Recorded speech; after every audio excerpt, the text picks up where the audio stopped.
안녕하세요. 오늘은 제가 좀 고운 옷을 입고 왔습니다. 지금 사회적으로 여태껏 다들 이런 불안에 쌓여 있고 이래가지고 저라도 좀 예쁜 옷을 입고 나와가지고 선생님들을 뵙는 게 좋지 않을까 해서 어떻습니까? 괜찮습니까? 사실은 이렇게 밝은 옷은 잘 안 입어봤습니다. 그렇지만은 또 강의를 하면서 한 번은 이렇게 또 밝은 옷을 입어줘야 되지 않을까 하는 생각도 해봤습니다.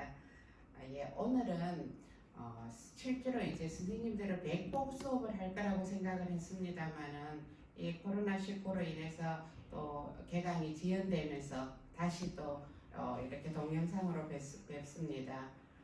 실제로 불편하시죠? 그리고 또 불편한 것도 많습니다만 또 어떻게 합니까? 이번 기회에 이런 동영상을 보면서 강의를 하는 것도 또 한번 경험하게 됨으로 해가지고 이렇게도 바뀌어지는구나, 그리고 이런 거에 대해 익숙해질 거라고 생각을 합니다. 실제로 좀 더 여튼가 액션도 있고 서로 웃고 얼굴을 보고 하는 강의를 저도 원합니다만은 또 이런 강의를 해가지고 또 여러 선생님들이 이렇게 해가지고 보는 것도 익숙해지는 하나의 계기가 될 수 있습니다. 그래서 우리가 항상 이제 위기가 어떤 기회가 되는 경우가 많습니다. 아마 좋은 기회가 될 거라고 생각을 합니다. 그렇지만 아직도 불편하신 선생님들은 많을 거라 생각을 합니다. 오늘은 실제로 여튼가 이 건강에 대해서 한번 얘기를 해봐야 되겠다. 원래는 이 강의를 할 생각이 아니었지만은 지금 시기적으로 건강에 대해서 한번 얘기를 드리고 가야겠다라는 생각을 했습니다. 그래서 오늘은 노년의 건강에 대해서, 또 그리고 멘토, 멘티라는 거에 대해 가지고 멘토는 뭐고 멘티는 뭐고에 대해서 알아보고, 또 한국 사회의 변화와 가족 변화에 대한 얘기를 해보도록 하겠습니다. 자, 지난 시간에 우리가 대학에 와가지고 노인대학에 와갖고 학자 될 것도 아니지만은 거기를 왜 가느냐 이렇게 얘기를 했습니다만은 그런 게 아니라 실은 이때 자기의 어떤 긍정적인 자아 성찰의 어떤 계기도 되고, 또 인간 존엄이라든지 연대 사회의 어떤 발전에 동참하게 되고, 또 문제 해결 능력이 향상되고, 그리고 또 새로운 어떤 정보나 지식의 학습을 하게 된다라고 얘기를 했습니다. 그리고 또 개인적으로 어떤 권태나 단조로움, 또 외로움을 떨쳐버리게 된다라는 얘기를 했습니다. 기억하시죠? 예. 실은 이제 선생님들이 여기 오시면서 배우는 것도 중요합니다만은 여러 선생님이 배움을 또 실천해야 되는 부분도 있습니다. 주변에 있는 사람한테 같이 해보자 이러고 또 함께 하도록 여튼간 권하고 이렇게 하는 것들이 또 중요한 실천 중에 하나이기도 합니다. 차후에 여기 오시면은 여러 활동들을 하시게 될 수도 있습니다. 그러는데 안 할란다 거기를 어떻게 이렇게 생각하시는 게 아니라 그런 사람한테 한번 같이 해보자, 이런 것도 좋더라, 이런 얘기를 하시면서 함께 하도록 여튼간 이끌어가는 게 또 중요합니다. 이 이끌어가는 게 결국은 멘토의 일입니다. 조금 이따가 다시 설명드리겠습니다만은 오늘은 뭐죠? 빨랫줄입니다. 그죠? 빨랫줄에 이제 빨래가 쭉 널렸습니다. 아마 여기 오셨는 여러 어르신 선생님들은 대부분이 해봤을 거라고 생각을 합니다. 빨랫줄 제일 처음에 멜 때는 아주 팽팽하게 맵니다. 그러는데 이 팽팽하게 메어놨던 빨래줄도 시간이 지나면서 늘어집니다. 그죠? 그래서 하여튼가 우리가 다시 빨랫줄을 한 번씩 탁 당기거나 당겨서 다시 매거나, 아니면은 지금 보시는 것처럼 저런 빨래 지렛대까지 하여튼가 한 번씩 걷어 올려줍니다. 이와 마찬가지로 우리도 살면서 이렇게 내가 하여튼 특별히 한 것은 아니지만 느슨해지는 때가 있습니다. 그랬을 때 한 번씩 정신줄을 딱 바짝 당기는 이런 기회가 또 중요합니다. 그래서 오늘 오셔가지고 아니면은 이제 우리가 어른들 그런 얘기를 합니다. 정신줄 바짝 당기고 살아야 된다라는 얘기도 하는 거와 마찬가지로 지식도 마찬가지입니다. 사회 변화에 맞추어서 이렇게 느슨하게 처음에는 팽팽하게 매놨던 줄이 빨래줄이 느슨해지고 또 이름으로 해갖고 그걸 한번 다시 당기는 어떤 기회입니다. 아마 여기 오시는 게 또 그런 기회가 되지 않을까 생각하고요. 그렇지 못하면은 여기 우리 지렛대 지지대 같은 거 세우는 거 보셨죠? 여튼가 아마 많이 세웠을 거라 생각을 합니다. 이런 거와 같이 새로 한 번씩 뭔가 여튼가 정보라든지 이렇게 하는 행위들이 필요합니다. 아마 충분히 여튼가 오시는 거라든지 공부하는 거에 대한 이해가 있을 거라고 생각을 합니다. 예. 오늘은 우리가 박경리 선생 토지 있어서 아마 다 아실 거예요. 여튼가 그런데 박경리 선생님의 일상의 기적이라는 이 노년관에 대한 얘기입니다. 한번 제가 읽어보도록 하겠습니다. 덜컥 탈이 났다. 유쾌하게 저녁 식사를 마치고 귀가했는데 갑자기 허리가 뻐근했다.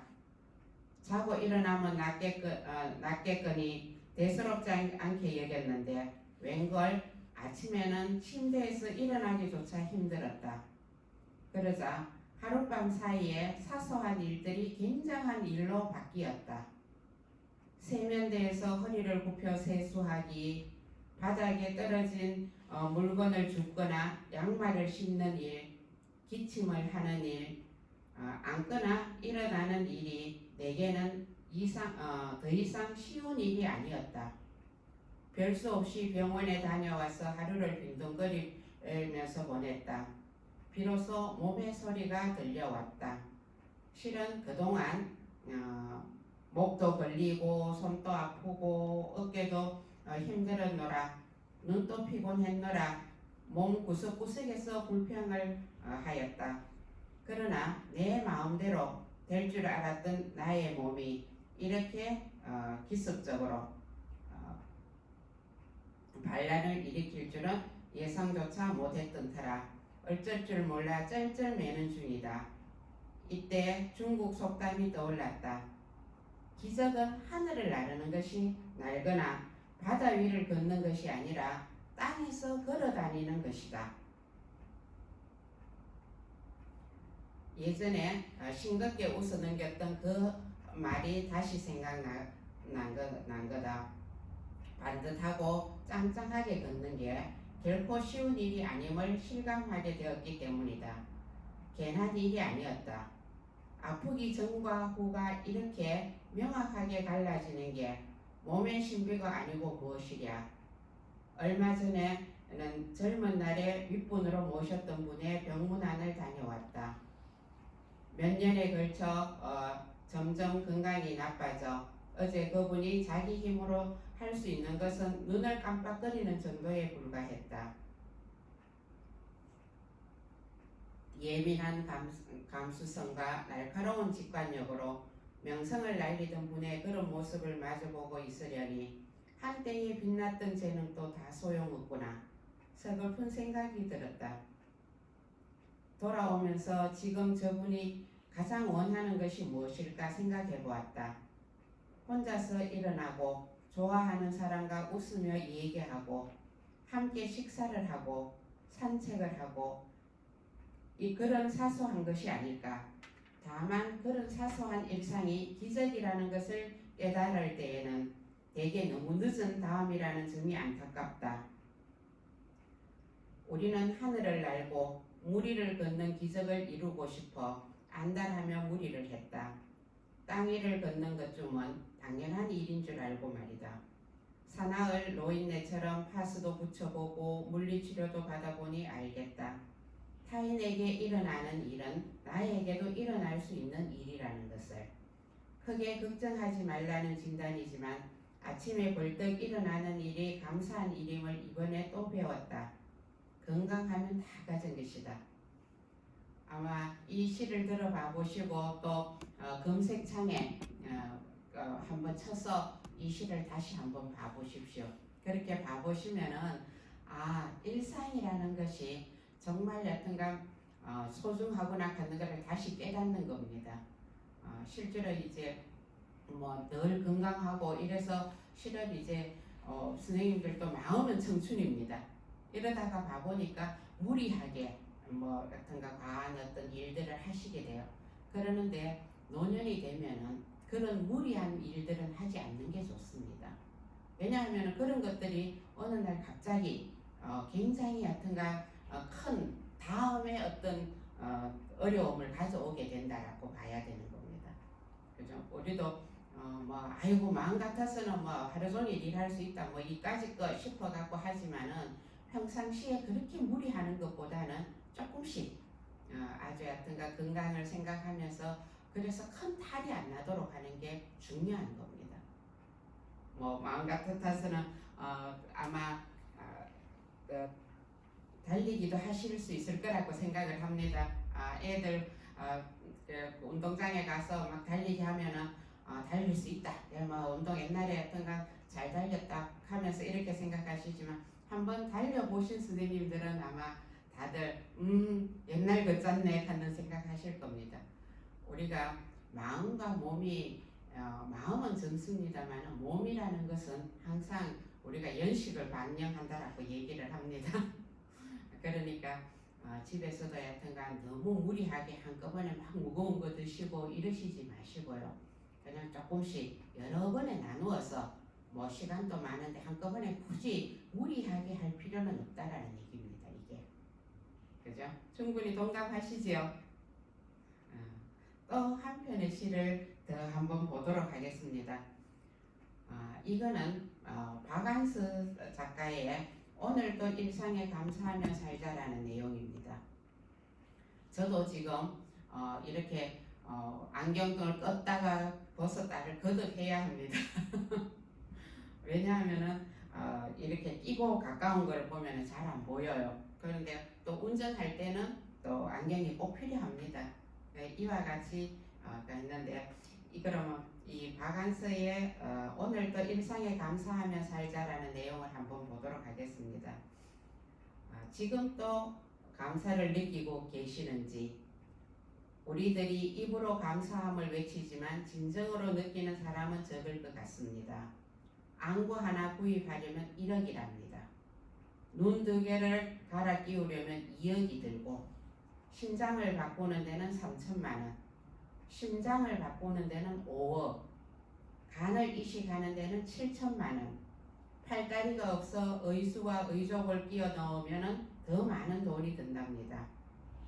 지금 2눈을 뜨고 2다리로 건강하게 걸어다니는 사람은 몸에 약 51억이 넘는 재산을 지니고 다니는 것입니다. 도로 한가운데 질주하는 어떤 자동차보다 비싸고 훌륭한 2발로 자가용을 가지고 세상을 활보하고 있다는 기쁨을 우리는 잊지 말아야겠습니다. 그리고 갑작스러운 사고로 앰뷸런스에 실려갈 때 산소호흡기를 쓰면 1시간에 36만 원을 내야 하며, 눈, 코, 입을 가지고 2다리로 걸어다니면서 공기를 공짜로 마시고 있다면 하루에 860만 원을 버는 셈입니다.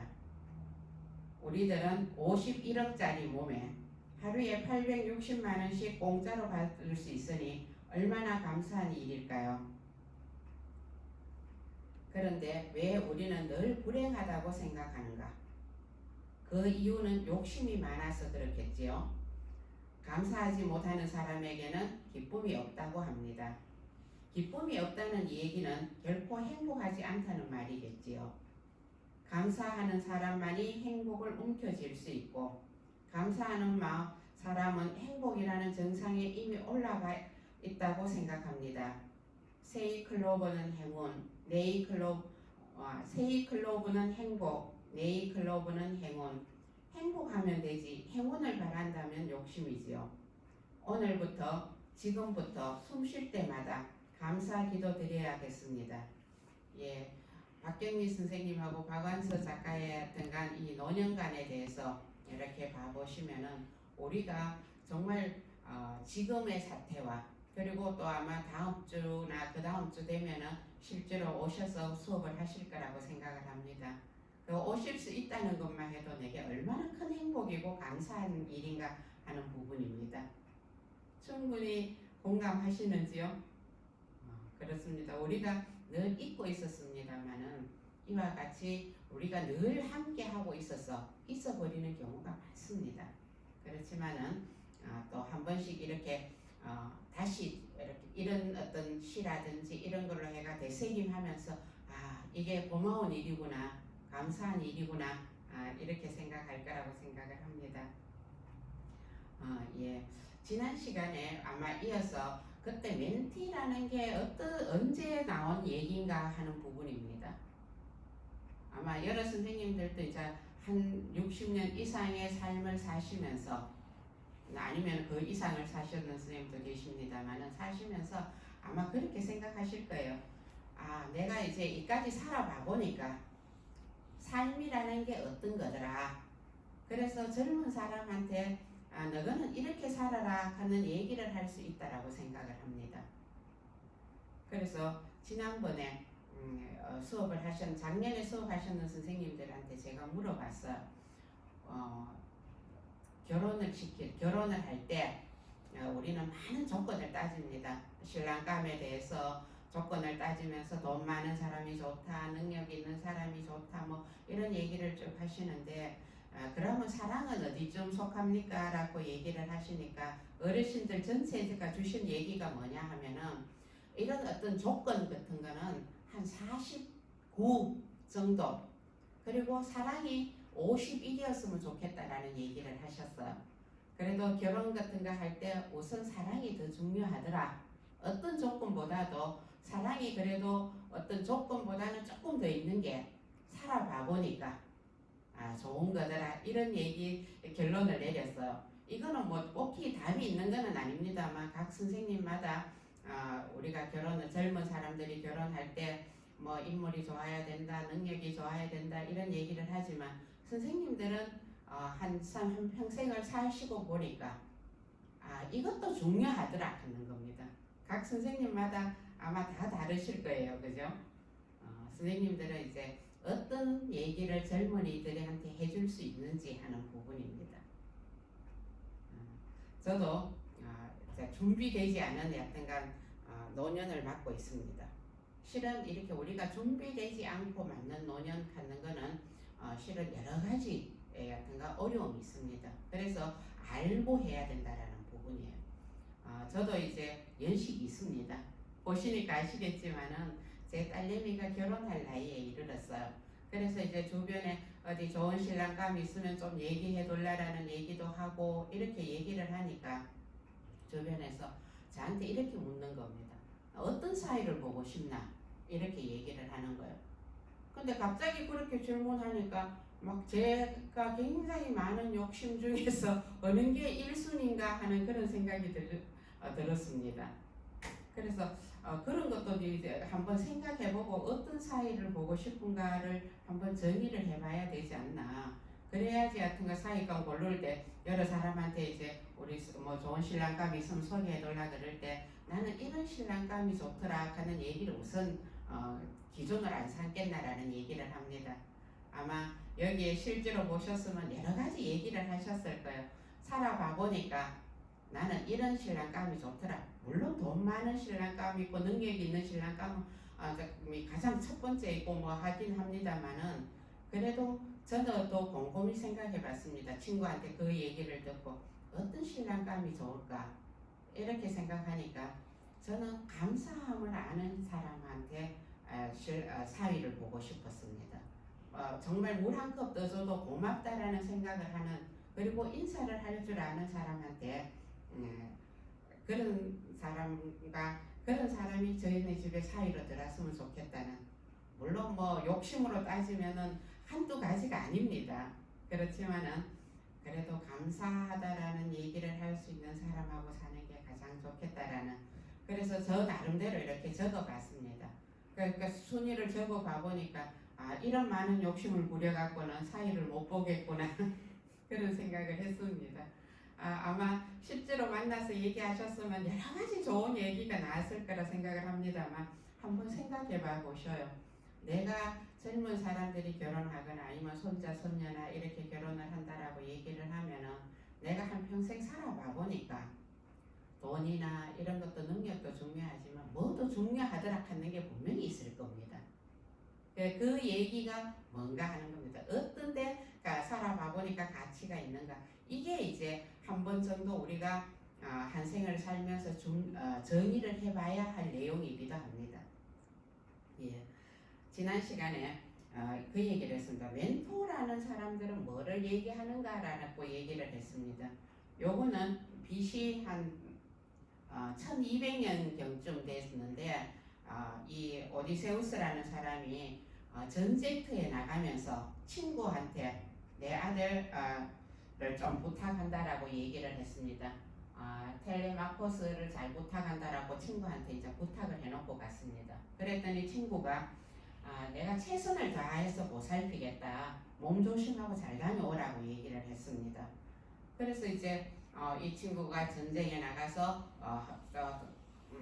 하고 다시 돌아와 보니까 정말 이 친구가 자기 아들을 얼마나 잘 보살피고 이끌어 줬는지에 대해서 그래서 여기에서 이제 이 어원이 기원했습니다. 그래서 우리는 멘토라는 사람 하는 거는 잘 이끌어주는 사람. 우리가 선생은 잘 가르치는 사람을 얘기를 해요.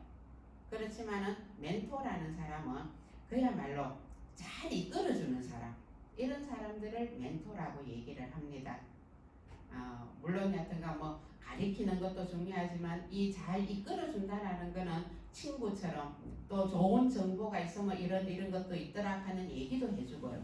또 어떤 때에는 참 잘했다라는 칭찬도 해주고 또 이거 한번 해보면 어떻겠느냐는 얘기도 하고 물론 잘못했을 때는 꾸중도 하는 이런 사람들을 우리가 멘토라고 얘기를 합니다. 선생님들도 충분한 아마 젊은이들을 이끌어 주실 멘토가 되실 수 있지요? 예.